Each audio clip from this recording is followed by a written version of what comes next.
Audi has started testing the next generation version of the RS7, but it won't just be the traditional replacement for the swoopy premium coupe. This car will be the RS6 replacement too. From these shots of the testing mule, you can see the next-gen car will be a plug-in hybrid, while the next RS6 badged car will be all-electric in line with Audi's new naming strategy.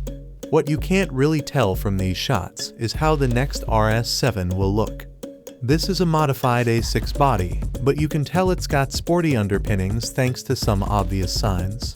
There's cutouts for the dual oval exhausts on the rear bumper, along with chunkier wheel arches to house the larger wheels.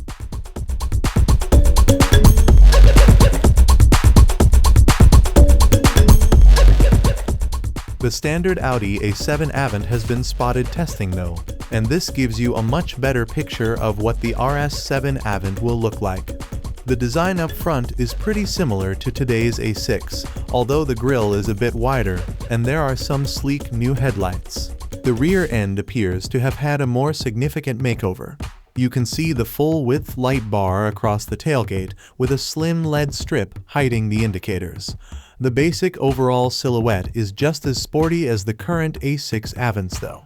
If you take this basic design and add some flared wheel arches and MRO aggressive bumpers, you have a pretty good idea of what the hot 2026 Audi RS7 Avant will look like.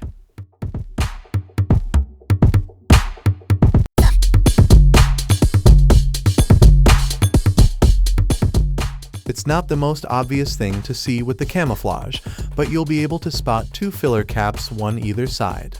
That's the clear sign that the next RS7 will be a plug-in hybrid, as one is for the fuel filler and the other is the electric charging point. Many performance cars in the executive sector, such as the Mercedes AMG 63 and the forthcoming BMW M5, are taking advantage of electric power to boost output, but have some zero-emission driving to keep emissions down. Audi could well be looking to Porsche for parts to make the new RS7 more powerful and more eco-friendly than it is now. The recently revealed Porsche Panamera Turbo E Hybrid uses a similar 4-liter twin-turbocharged V8 engine as the current Audi RS6 Avant, paired with an electric motor to make a combined 680 horsepower and 930 Nm of torque. That's a whopping 50 horsepower more than the current RS6, and it should be pretty easy to transplant this system into the Audi A7 Avant, seeing as it's built using similar underpinnings to the Porsche. If this does turn out to be the case, you can expect the current 0-60 mph sprint time to drop from 3.4 seconds to around 3.0 seconds.